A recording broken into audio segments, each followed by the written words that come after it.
In today's business world, change is the only constant, and mastering transformation is the ultimate key to success. Welcome to Shift and Thrive. I'm your host, Natalie Nathanson. Each week, we'll bring you conversations with CEOs who delve into how they successfully drove critical change in their organization. This show is sponsored by Magnitude Consulting, bringing you the thinking power of a growth consultancy and the getting it done power of a full-service B2B marketing agency.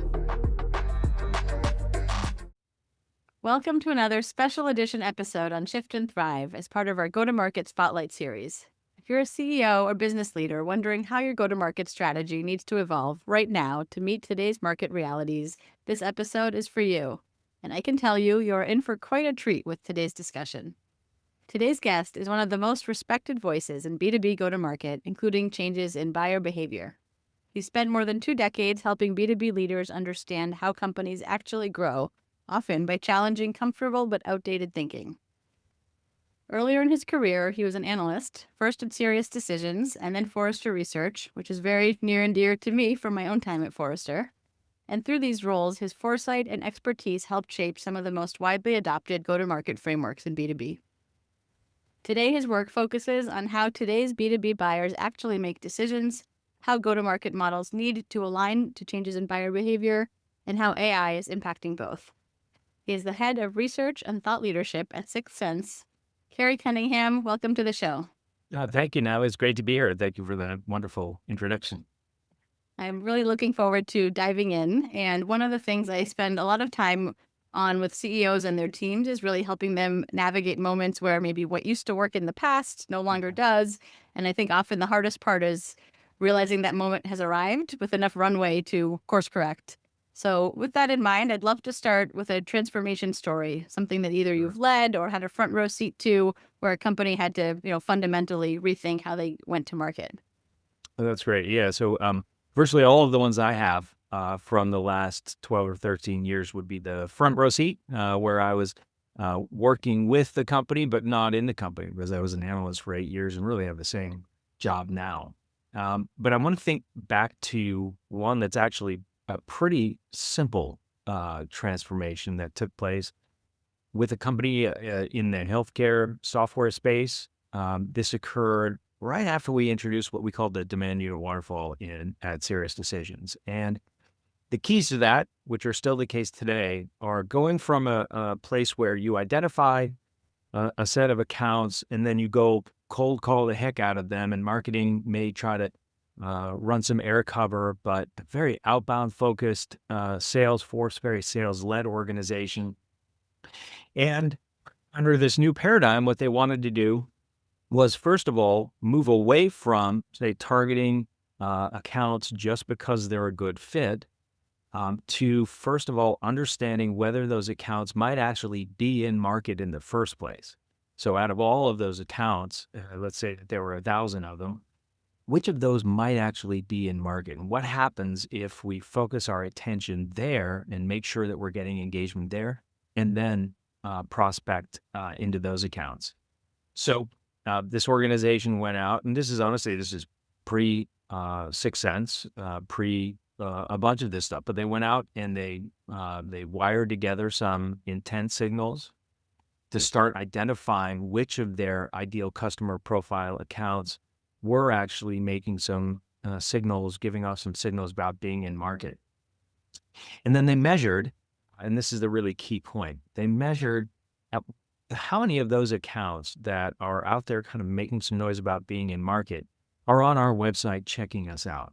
So now we're getting really intelligent about where we're going to spend some time. And they measured the distance between, or the difference between, which accounts are in market and which are engaging with us. Quarter one of this exercise, about 20 or so % of those accounts were actually engaging with them at the same time they were in market. And what they did is, after measuring this, they put advertising campaigns in place, direct mail campaigns in place to those accounts that were showing signals. And within a couple of quarters, they got that 20% number up to about 80%. And from that point, what you've done is you completely transformed the effectiveness of the sales team, because now the sales team is only operating against, or is able to operate against, a set of accounts that are in market and that we know are engaging with us already. We're already aware of us. And so this is actually a process that for them was relatively inexpensive to implement. It required a pilot program, of course, to get off the ground, but the trust that got built up between the marketing and the sales organization as a result of the sales organization becoming dramatically more effective from working on a set of accounts that were a much better in-market fit was tremendous. It just had tremendous long-term impact, both on their productivity, but I think in the relationship between marketing and sales as well. I love that story. And really just you can feel how everyone was newly working and all rowing in the same direction. I'm Yeah. curious what you can share about like how it came about, what led to it. How did that decision to go in this direction happen? Well, I think, at that point, part of it is having a leader, in this case in marketing operations, who was a well-known leader in this space, but also somebody who was a bit of a visionary who said, I think we can do something that is much more useful than what we're doing now, which was, what they were doing then was really, I think, the standard thing that you would expect. They're crunching data to identify it. They had a pretty sophisticated ideal customer profile creation process. They had a good relationship with sales in terms of identifying those accounts and aligning on what those accounts were. So they had a good baseline of trust there. But then it had really been just, sales is on their own, essentially, with a little bit of air cover. And so getting the agreement to try this smaller pilot, doing that pilot effectively and quickly, and then rolling it out quickly. This is one of those ones where, once it started to work, even for a couple of months, there was a lot of clamor to get people on board. So I think that's kind of how it got going. Mm-hmm. Yeah, I think, for intent data, it can be so valuable, but I think companies need to go in with the right framing, right? Like you can get some false positives. You can come in too late, like follow up too late if your program isn't structured to be like quick and agile enough. I'm curious what you see as some of those kind of most important areas to getting kind of an intent program right. Yeah. So, beginning with the understanding that just because there is a spike in activity from an account does not mean that there's any real interest or a buying process in place. And so, I've talked about this publicly a lot. I hate the label intent data. It's just, it was asking for trouble and it's found the trouble. What we're really talking about are interest signals from an account. And I think we've all been, so here's the big, the false positive that I think happens most often. I mean, we've all been part of meetings where, we're together with a leadership team or just a departmental team or something. And we're talking about a problem we might like to solve. Somebody has an idea. Everybody jumps on their laptop and they go out and they look at vendors and they look at, third-party websites, and that all happens. And it never goes anywhere because it was never more than just a thought in somebody's head. And maybe it'll percolate over the course of a year or so, but there's a massive spike of intent that comes from that activity happening that day. If you send sales reps chasing after that, they will hate you. And if you look on LinkedIn at all of the complaints about, if you just look at the conversations about intent data, what you're going to find probably mostly salespeople saying how they hate it. And if you look at the root cause of that, it's mostly going to be people chasing after these spikes that don't mean anything. And so, what was different about what this case study I'm telling you about is that it wasn't just here sales, go chase after these. It was, first of all, marketing. There's a sign that we need to get a company to come engage with us. They seem to be in market. So the first step is not send a sales rep out. The first step is, let's see if, one, this signal lasts, and two, they can put part of that signal with us, and we can see if they're interested in us. So the rush to get, everything seems to be about, how do we hand off something to sales? And marketing wants to hand something over to sales. That's like that. the culmination of everything good in marketing is I get to hand something to sales. But it takes a lot of work before you can hand something to sales. It's going to be worth their time. And that's the thing that I think has been the big mistake with intent data is not allowing it to be contextualized. It's great if you see a spike. Marketing could probably afford at scale to go probe that spike and see if we can get some engagement. If you do that and you can't, sales doesn't need to know about it, right? Just doesn't need to know that that's happening. Unless it's a very big account and your sales reps are there all the time anyway, great. Have them understand that there's something happening. Maybe they should go see if there's somebody they know they can talk to. Otherwise, marketing's job to either see enough engagement or get enough direct engagement so that what you're handing off is something that has a history and some context. And we can say with much greater confidence that, yeah, there's something happening here in this account. This isn't just bunch of people came out of a meeting and jumped on their computers to check out a topic and they're done. So I think that's the big difference that we have to see still. I think there's still a gap there. Yeah, I'm glad you mentioned that because I have seen some of that type of data go straight to sales.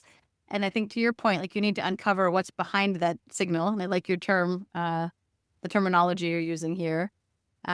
What can you learn from kind of targeting it with ads or putting out valuable emails, and then look at that data and decide what gets surfaced to sales. I think that's very spot on.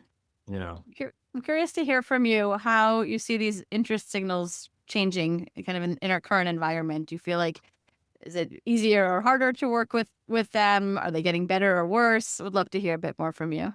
Yeah. So technically, we're still seeing the number of signals that are available go up. And so I preface that with technically because we are seeing, I should just say, we are seeing more signals. So buyers are not less likely to scour the internet for information now than they were before. Even though, yes, they're using LLMs, 94% of buyers that we asked said they're using LLMs. So they absolutely are. And vendor website traffic is down. But traffic everywhere isn't down. Lots and lots of third-party sites, the analyst sites, consultant sites, the journalists and all of that are still getting plenty of traffic, and there's more of them than ever, not less. And so there's still a higher volume of traffic that we're seeing that's trackable and becomes intent data. The other nuance I think is really important here is that when buyers are in market, when they're actually in a buying process, they do the same things they've always been doing. They go to vendor websites, they consume vendor content. They also go to LLMs. And what they've said about how they're using LLMs is that they're using them more toward the middle of their buying journey than the beginning. So about 44% use them in the beginning part of the buying journey, 58% toward the middle, and then virtually nothing toward the end. I think that's actually going to shift further to the end at some point in the future. But another key kind of data point here that everybody has to understand about your buyers. If you exist in an established category, something that's been around 10, 12, 20, 30 years, your buyers know you and your competitors well. And if you have 20 vendors in your space, you still have to compete to get onto shortlists. If you've got 4 or 5, there's almost no chance you're not going to be on the short list because almost everybody's required to evaluate that many vendors, right? But your buyers have been evaluating you and your competitors for as long as your category has been around.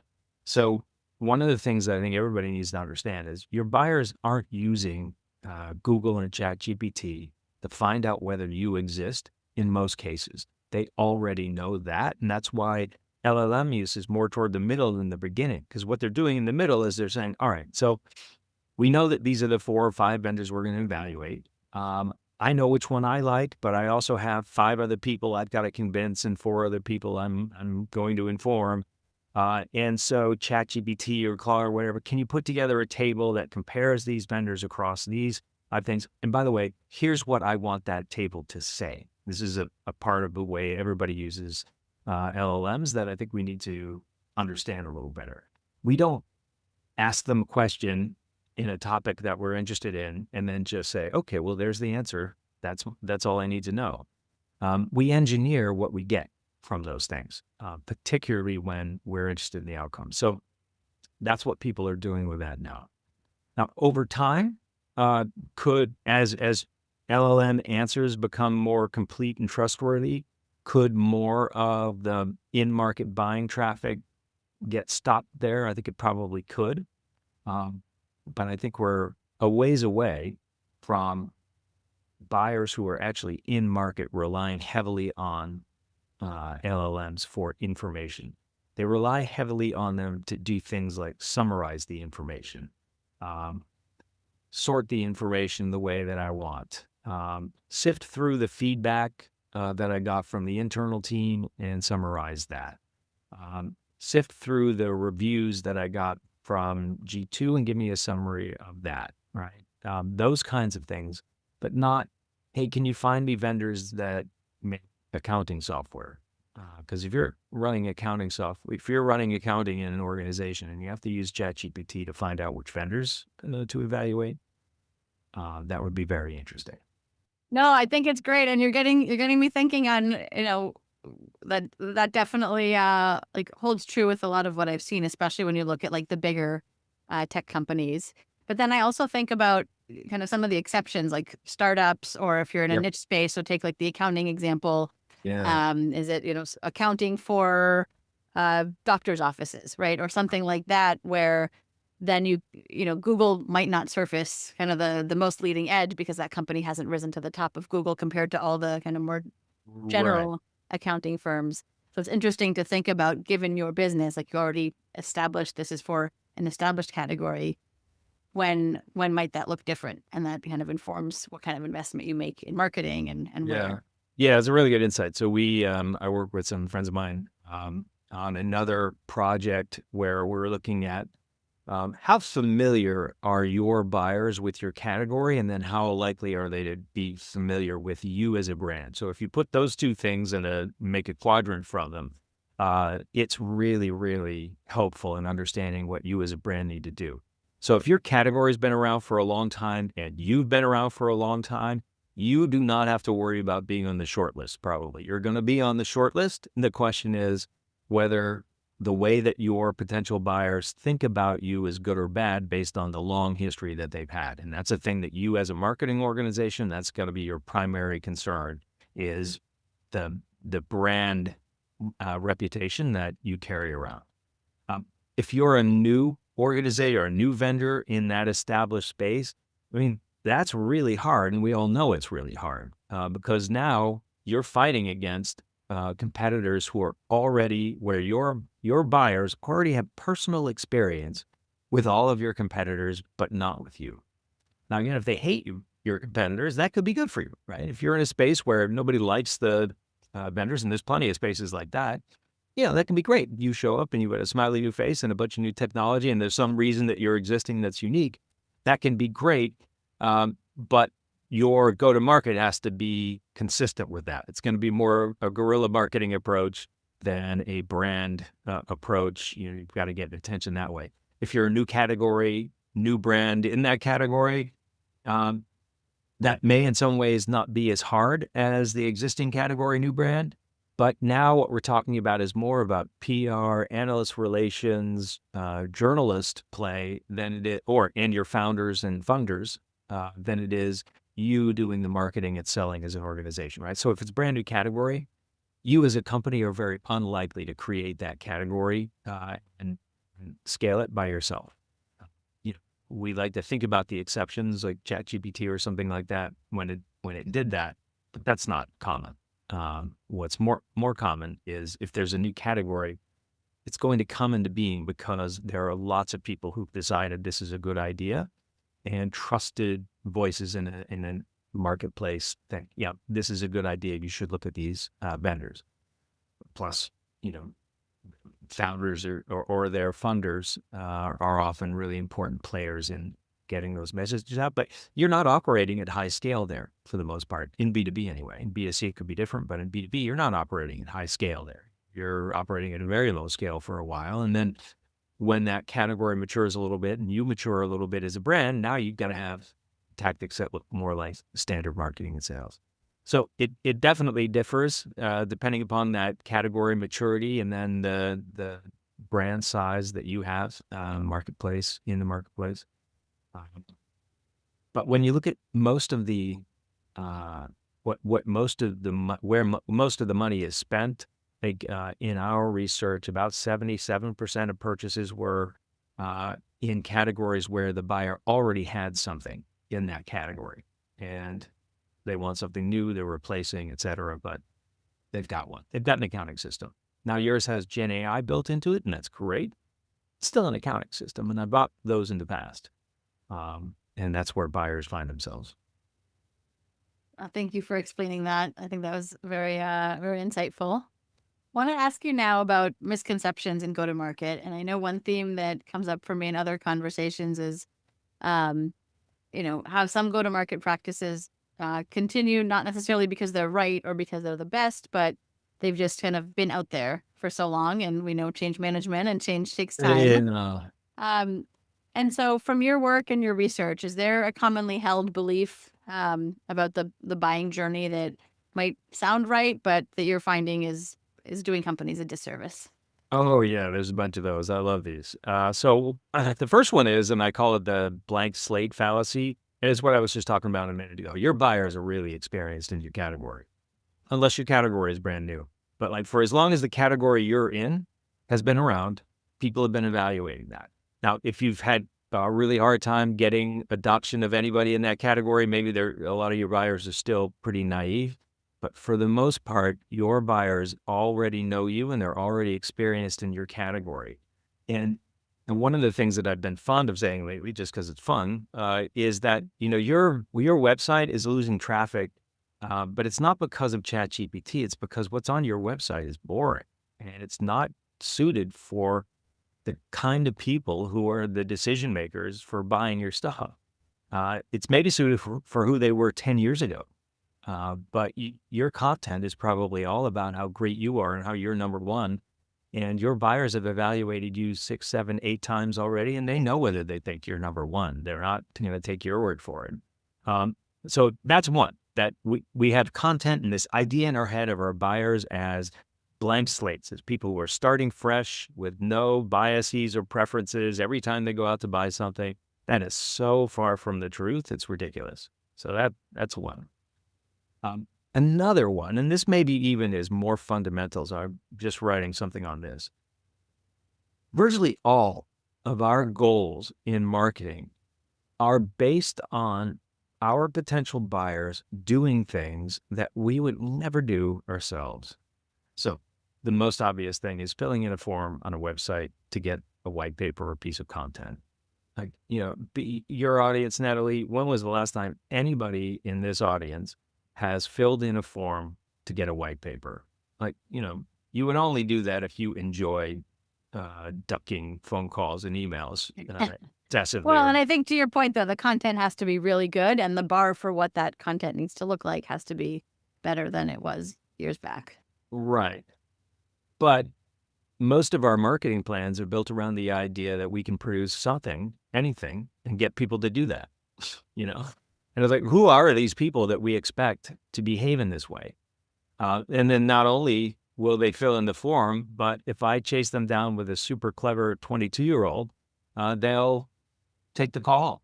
And we can start a nice sales relationship with them. I mean, I think we've got a whole industry of people in B2B marketing who would never do that themselves, but who build plans for people who do. And who are those people? That's, I think, a very, very simple question. I think we just take that on board, we start behaving a little differently. Well, and I think the point that you surface is, right, like buyers are people, right? Different people come with their own experiences, their own preferences, which is part of why you can't move kind of all buyers through the same funnel. And also, I think increasingly, and I was just talking to a couple of colleagues about this earlier today. I think a lot of marketers get removed from the buyer, let alone removed from sales. That's a different story. But forget kind of that important element of really understanding who your buyers are, what do they care about, how do they operate, what are their fears, and then how does that impact their behaviors. So I think there's a really important area there, and that drives, right, what do you create for them? How do you engage with them from a marketing standpoint? Yeah, I think that that's at the heart of it all. Is you have to be much closer to your buyers. You should be. I mean, if you're in marketing, you should be talking to them all the time. It should be a very regular schedule of talking to the kinds of people that you want to be buying from you, and don't talk at them, but actually, talk with them, get to know them. Because I think that that's one thing that's just it's kind of strange. We have this idea of a buyer in mind that's a completely different sort of human being than we are, and it's not always the case that you want to think of your buyer as being just like you. If you sell engineering tools and you're a marketer, they're probably not just like you. But you should know what they're like. You should also know they're an engineer. Probably not going to want to take the call from BDR, Um, so anyway, I think that's a big one. And it should be easy to fix, right? It's like, let's be a little more thoughtful. Let's get to know our buyers a little better. We'll make different choices about how we engage them. Yeah, I think it does put people sometimes outside of their comfort zones. But I think back to some of my early days at Forrester Research, the voice of the customer was kind of a big Yeah. initiative, and just seeing the value that came out of that and all the energy, like across multiple disciplines. So I don't know if any of that work was happening in your time there, Yeah. but I know Jeff Ernst was as a big player there, and that to me was such a shaping moment of like how I viewed myself as a marketer and what was important like information to have anytime I approached kind of a new marketing environment. Yeah. I think, today it's so easy because you can listen to calls recorded in Gong or in whatever system is being used. And then I think you should do ride-alongs whenever you can, fully remote, then ask to be included on some first sales calls and second and third and fourth, and just sit in and listen. And there's no weirdness, nothing happening. Just sit in and observe and listen to what's happening and understand how your brand is being perceived. What you probably hear is that your buyers are experienced and already know a lot of the stuff that you're trying to tell them. Your first call decks, that's one of the things I think is true. PM teams make these first call decks, and they almost all introduce the company story or whatever. And your buyers have been around for a long time. They don't need to hear it. Uh, let's get to something. Let's get to my problems and not your story, kind of thing. I'm curious to hear from you. What are some of any generational shifts that you've seen in buyers and how that shifts behaviors? We talked about it from kind of the category. You're buying something established, you're Yeah. buying something that nobody knew existed. But what kind of changes are you seeing based on just kind of evolving demographics? Here, a lot less than what I think everybody thinks is happening. And so there are a couple of things at play. So one, in our last buyer experience study, we did ask the age of the respondent. Um, and there are very small correlations with some buying behaviors, but very, very small, meaningless correlations. Um, People use LLMs at the same rate, regardless of the age. People trust them the same rate, regardless of age. People are using vendor content the same, regardless of age. Um, so one of the things that comes out of that is that the way people behave when they're B2B buyers has more to do with the company and its processes and being part of a group that is doing something that where there are kind of group level, company level expectations about how things are going to be done. There's processes and people work within those. Um, I don't think you see too many people, say even my age, who say, "Can you bring me a printout of that website or something?" We're all, if you weren't a digital native, then you have to act like one anyway. Um, so my answer to that question is always, I think, a little bit disappointing for folks, that we really don't see much different behavior from, the youngest buyers who are really decision makers are, now typically mid 30s or so. and then the average is in the 40s. There's just not that much difference between somebody who's there and somebody who's, say, in their 50s, who's involved in a buying process today. I know that we love to ascribe big differences to people based on this, but it just doesn't look that way in the data. Huh. That is really interesting. My mind goes to kind of the more extreme cases, and maybe we'll see this over time. But I'm thinking of, let's say, my daughter, who is 9, so she's not a business buyer by any means, but has grown up in a world where, right, you can kind of do long form queries for a product that you want, and and almost like to a fault, like I want this green fidget with a yellow this, and right, and expecting to get exactly what she wants back. And then I jump ahead 2 generations to kind of my parents and in-laws and right 70s, and just a very different relationship with like expectations around what you can get and in what format when you are kind of making a purchase. So I wonder if it's the data showing little differences is kind of that middle of folks in the workforce making purchase I decisions. think so. Yeah. Yeah. I think that's right. Yeah. I think all the people who are kind of in that middle are really going to behave more or less the same way because of the expectations of the process of the company. I will say I've got an in-law who's in his 80s and spends all day on his phone. You would think he was a 12-year-old. I had a grandmother like that. It was very impressive.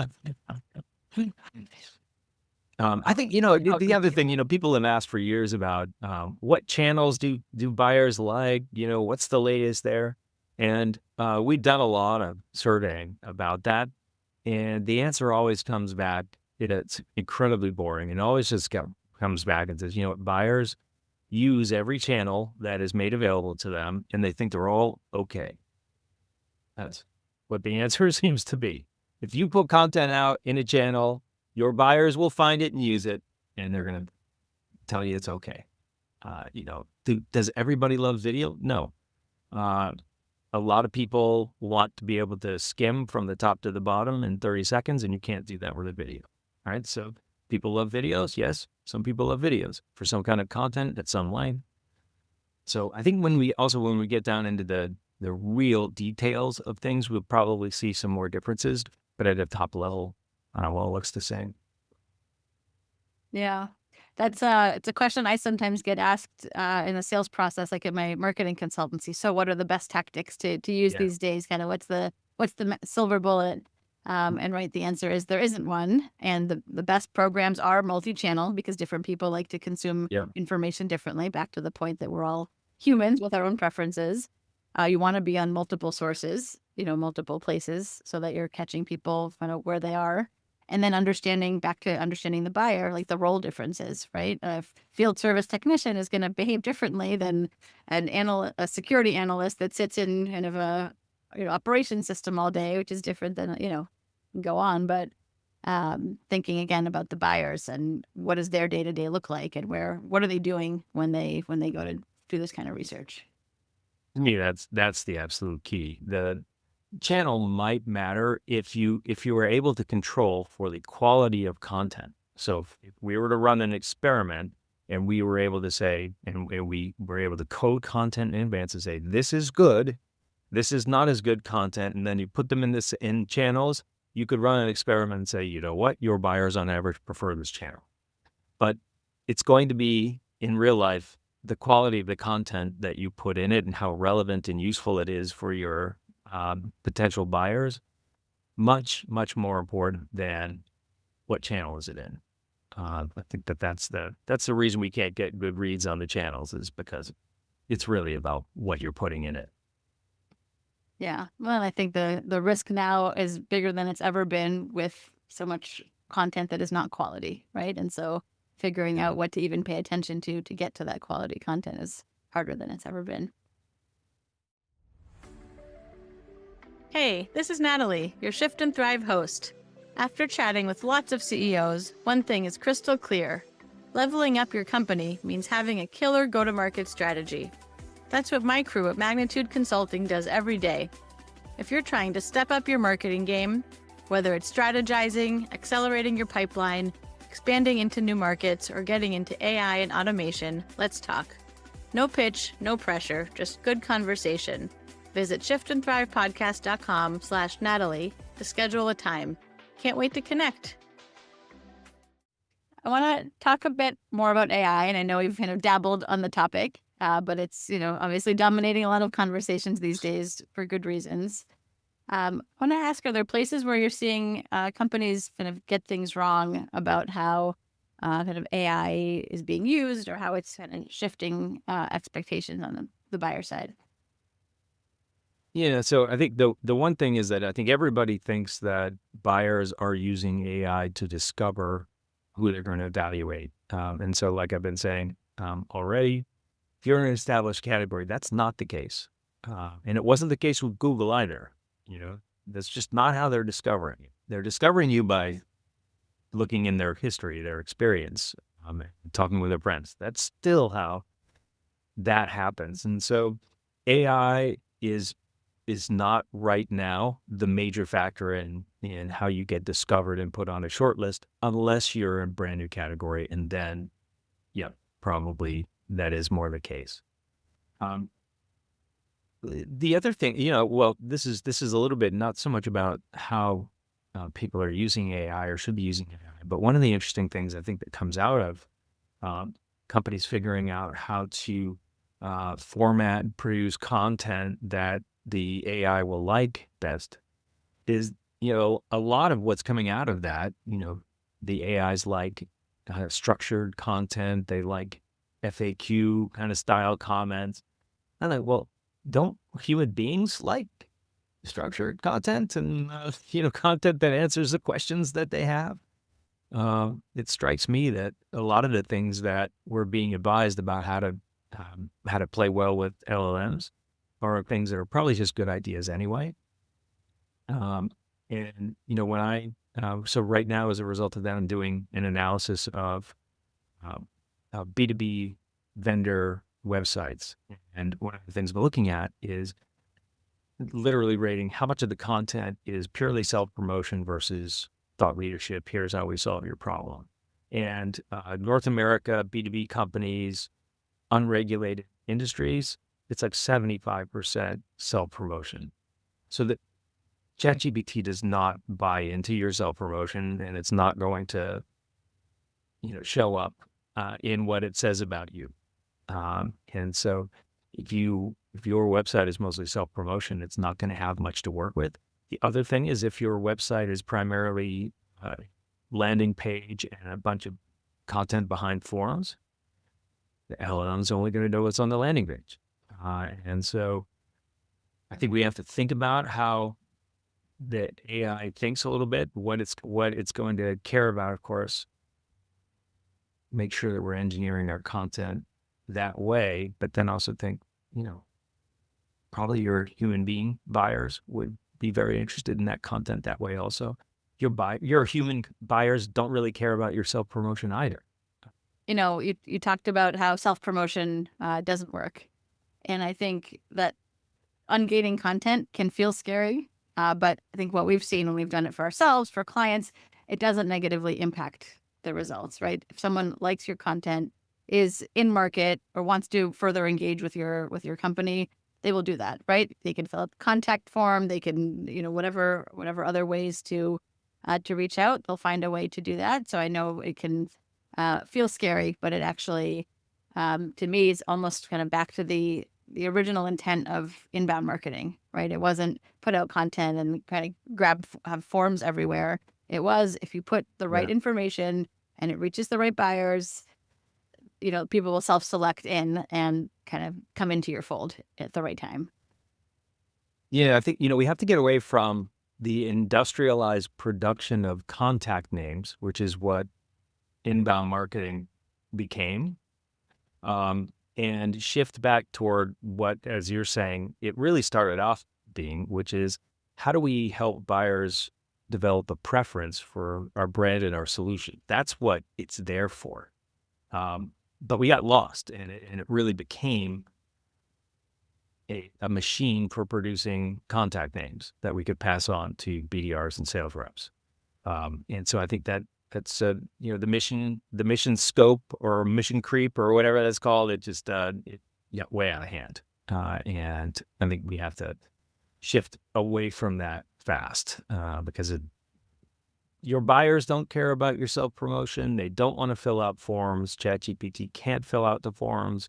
So, you need to do something else.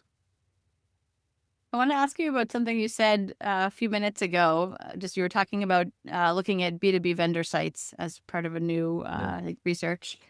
I'm curious, is there anything that you're seeing that's kind of interesting, new, different, besides what we've already talked about, that would be interesting for folks to hear? Yeah, I mean, so it's primarily that your website probably, unless you're in a regulated industry, your website's probably primarily self-promotion. I think this is one of those tragedy of the commons things where, you look at your competitors and they're saying they're number one. So, oh, geez, I better say that I'm number one. And then, I think we get that gets ratcheted up because marketers are competing to find superlatives to say about themselves.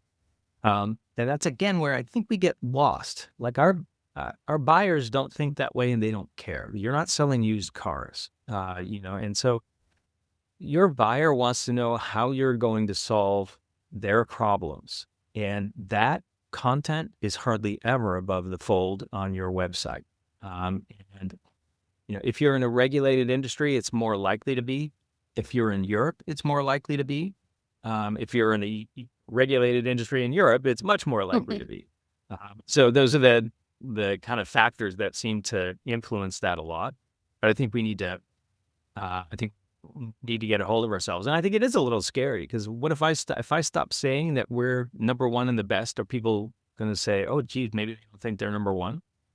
But that's not really how. I mean, we don't.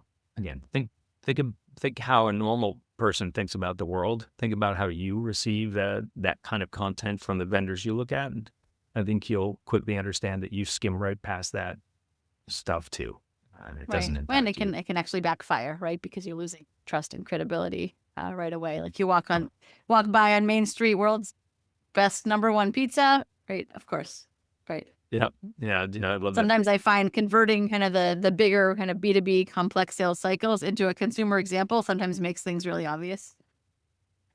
It does, and I think that one, there was a great comic strip from a million years ago when I was a kid. It was like with 3 pizza places on one block.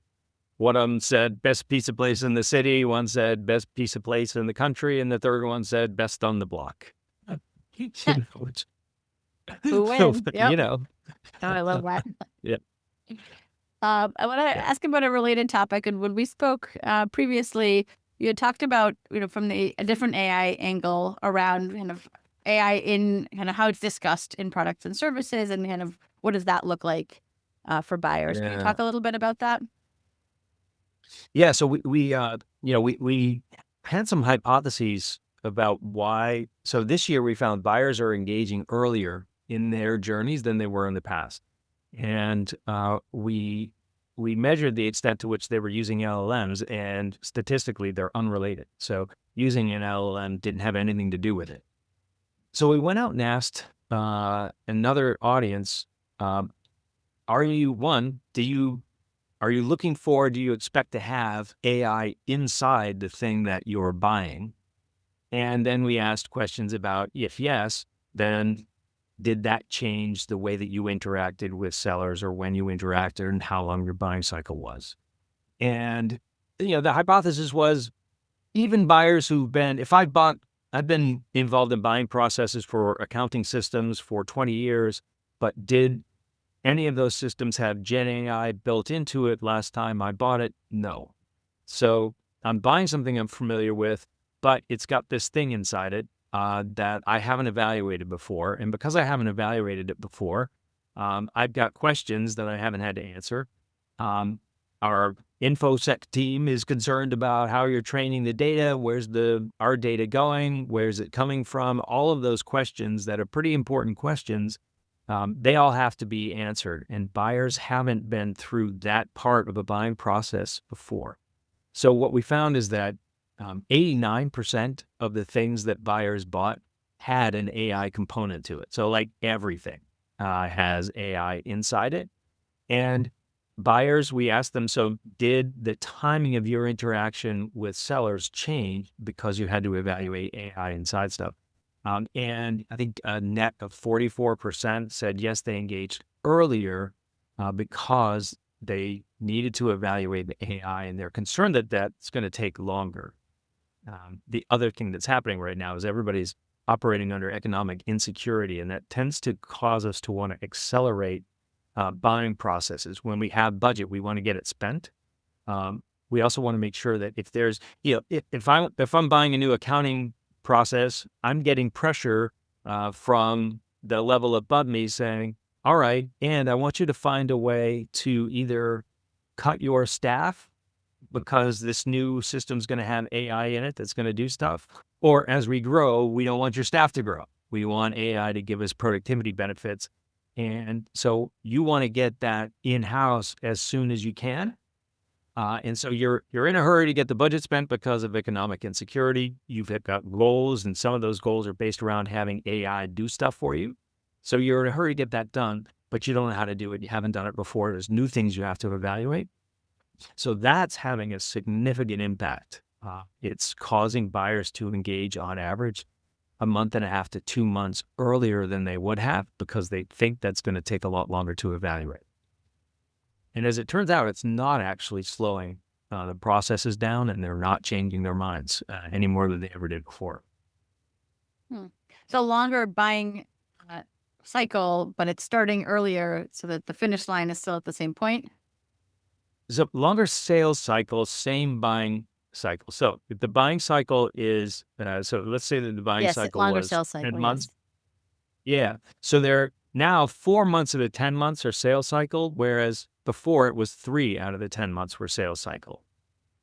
But what's fascinating is, we ask buyers, did you put your short list in order of preference before talking to sellers?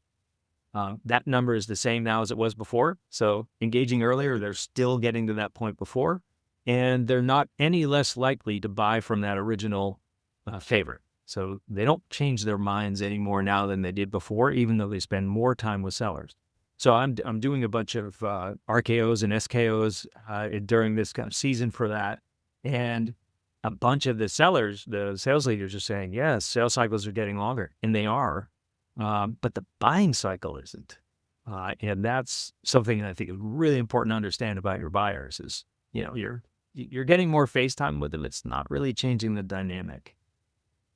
Yeah, that is a really important insight, and not one that I think is commonly discussed or understood, and certainly newer for me to wrap my head around as well.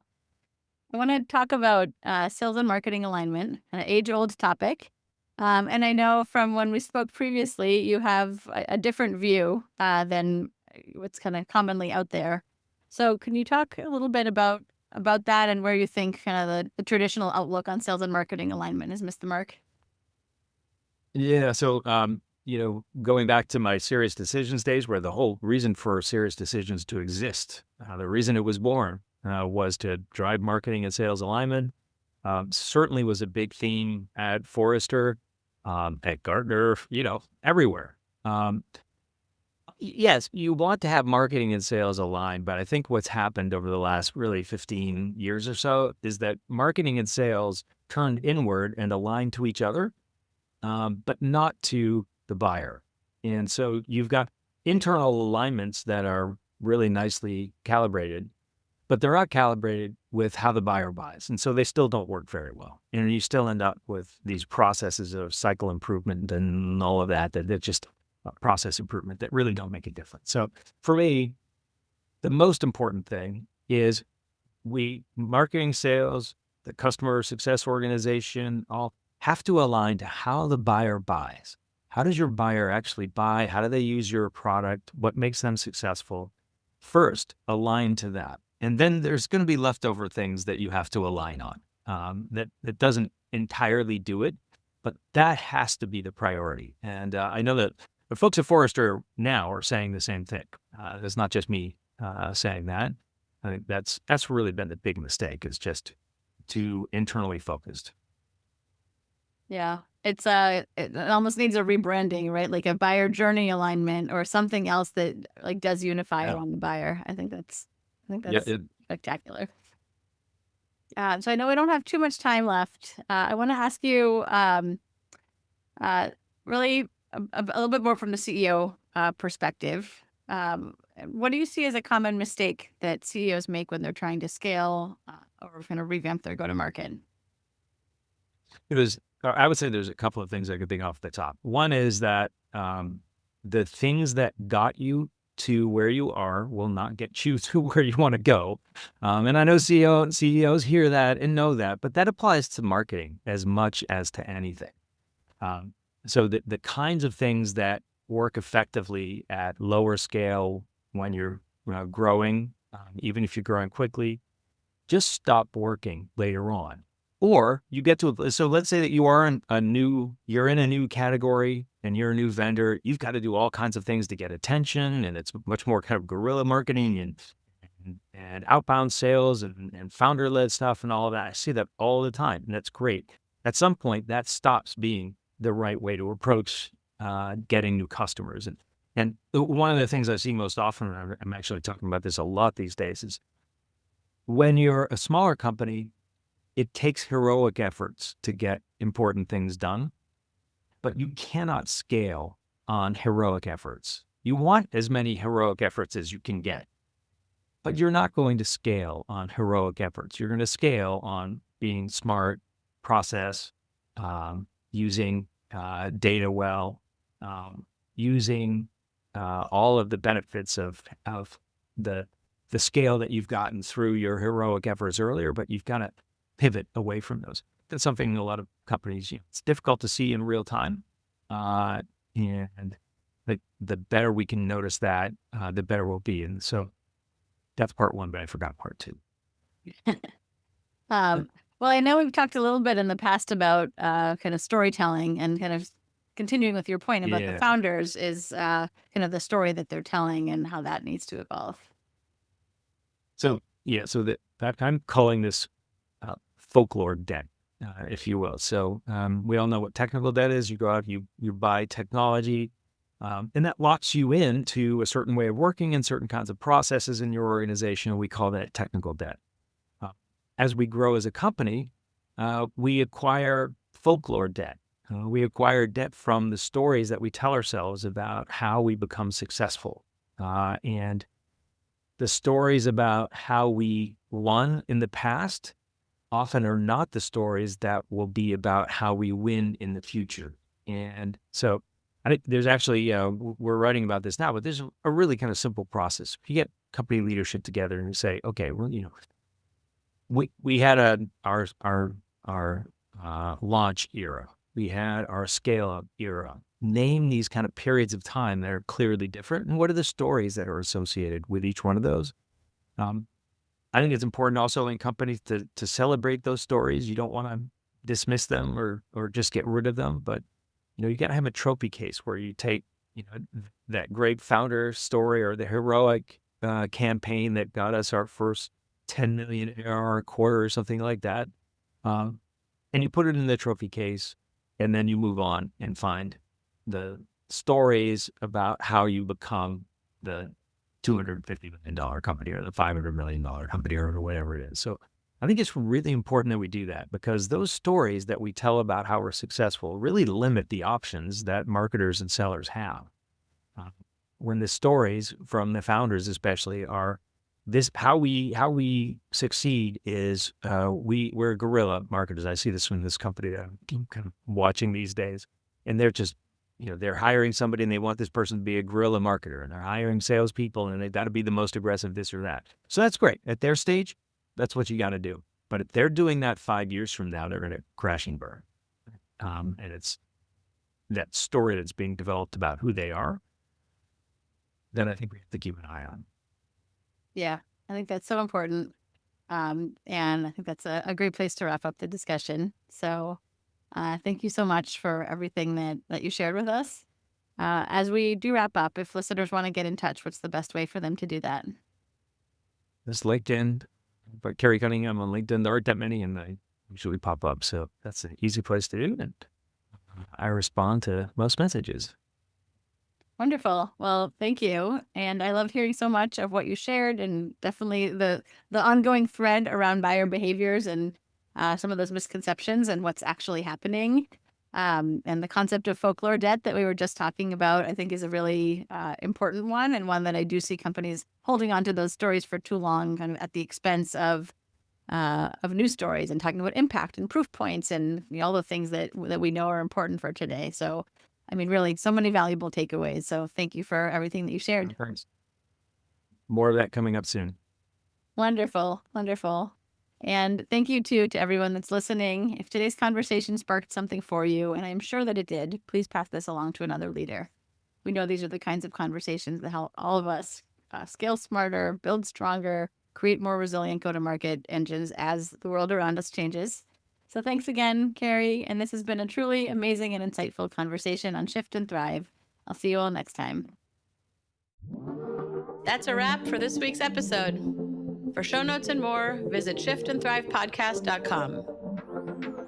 A special thank you to our sponsor, Magnitude Consulting, bringing you the thinking power of a growth consultancy and the getting it done power of a full-service marketing agency to help B2B companies fuel their growth. For more information on Magnitude and to get your complimentary transformation readiness assessment, visit magnitudeconsulting.com/getready. Thank you so much for listening. We'll see you next week.